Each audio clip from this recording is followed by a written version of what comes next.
The Newsday continues here on One News Now. I'm Jess De Los Santos, and here are the biggest stories on the economic and corporate front.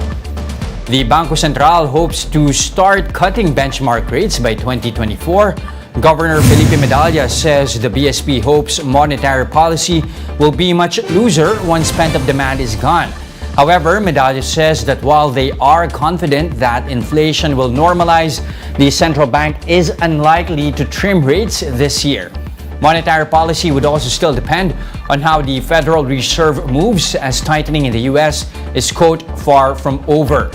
Medalla earlier flagged a 25 or 50 BP rate increase at its first policy meeting this year after the Monetary Board raised borrowing costs by 350 BPs in 2022. The BSP chief is hopeful that the rate hikes would be enough to tame inflation and prevent any second-round effects this year. The Social Weather Stations reports that more Filipinos felt poor amid soaring inflation. In its latest survey, 51% of respondents rated themselves as poor, 2 percentage points higher than the October figure. Meanwhile, 31% placed themselves on the borderline and only 19% said they are not poor. The SWS said the self-rated poverty threshold stayed at 15,000 pesos amid high prices of commodities. It is the minimum monthly budget poor families said they needed for their household expenses. President Bongbong Marcos met with the Private Sector Advisory Council to discuss plans to boost the country's digital infrastructure. The President's meeting with the Council in Malacanang covered a review of the Digital Infrastructure Work Plan.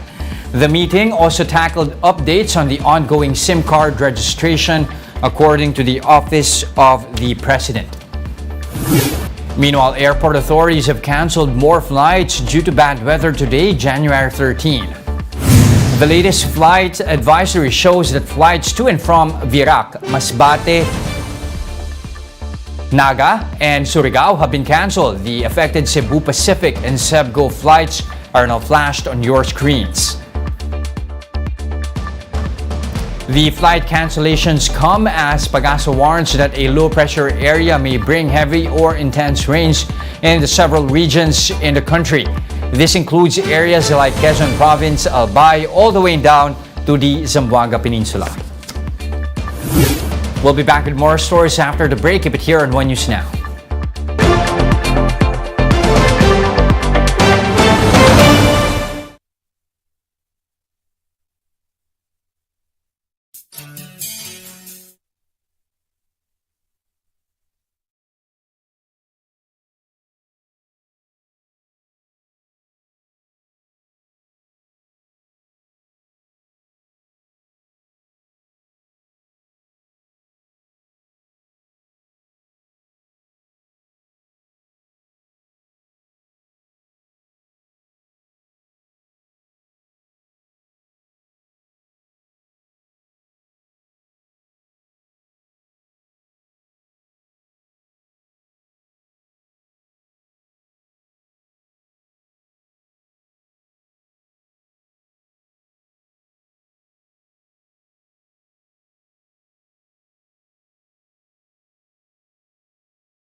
You're still watching One News Now. I'm Jess De Los Santos. No less than President Bongbong Marcos will pitch the Maharlika Investment Fund to the world stage. The proposed sovereign wealth fund will be soft-launched by the President during his attendance at the World Economic Forum in Davos, Switzerland. That's from January 15th to January 20th. Department of Foreign Affairs Under Secretary Carlos Soreta says the WEF serves as a great venue to present the Maharlika Investment Fund. The President will be joined by his economic team and business leaders at the Davos meetings. The DFA also says the President is the only leader from ASEAN who will attend the forum. It's really more a soft launch. It's to introduce it. The broad strokes of it, the President has a very, very good grasp of what he wants to achieve. Whatever form the Sovereign Wealth Fund finally takes, what's very important is it's an investment in the future, and there's great confidence the President has in the ability and capabilities of Filipinos, Filipino entrepreneurs, and local investors even. So it's a very soft launch. It's not so don't say that he's launching Sovereign Wealth Fund in Davos. No, people do this all the time in fora like this. But will the issue on the Swiss accounts of the Marcos family be revived during the President's trip to Davos next week? The DFA says that's unlikely to happen. Meron po tayong malino na framework for legal cooperation with Switzerland. Nag-negotiate po tayo ng mga agreements for cooperation on legal matters, including even extradition, yung mga matters that may relate to this issue. None of those mechanisms have been triggered by the Swiss government or anything. So we don't know, that we don't expect anything. I don't think it's an issue. The Budget Department has approved 1.28 billion peso funding for the resumption of the Libreng Sakay program. This was confirmed by LTFRB Chairman Attorney Teofilo Guadis III. With a fresh budget, Guadis said fares for the EDSA carousel will be again free as early as next month.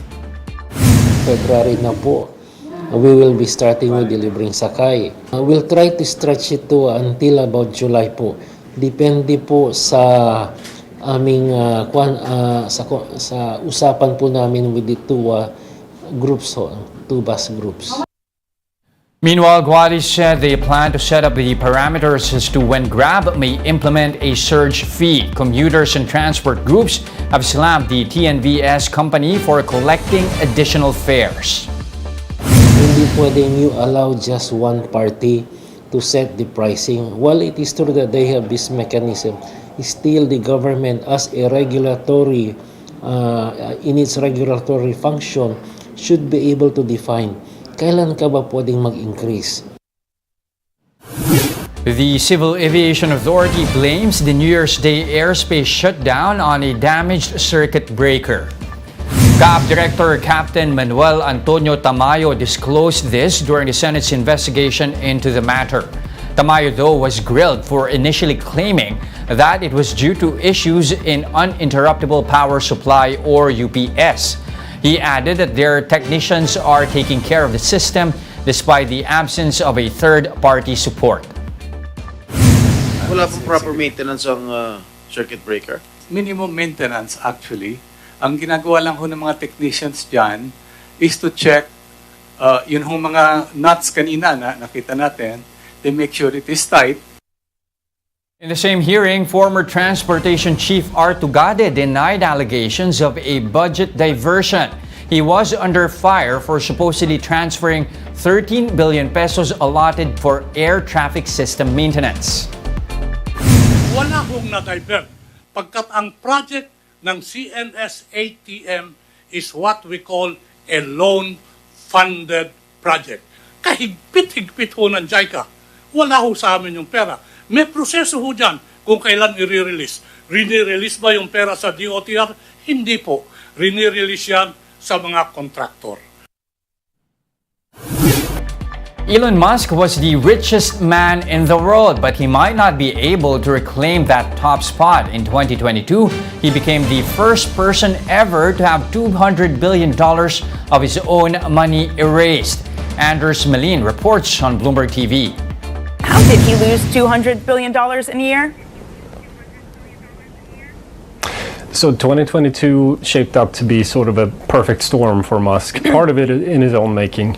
Equities had come off their highs in late 2021, and then the Russian invasion of Ukraine sort of turbocharged that and led to all kinds of global economic problems, including rising inflation, higher interest rates, and that led to a lot of these pandemic hype stocks that rose a lot in the 2 years prior, really falling quite sharply, and Tesla was one of those. And then there was the acquisition of Twitter, which at first seemed like a ploy, and then it actually was serious, then it happened, and that comes with cold, hard financial realities.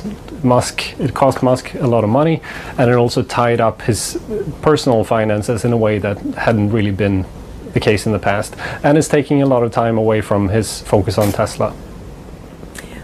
To that point, Anders, you've spent much of your career poring over various investor documents, paid documents. Talk us through Tesla and Musk. What did things look like there that made Musk the richest person?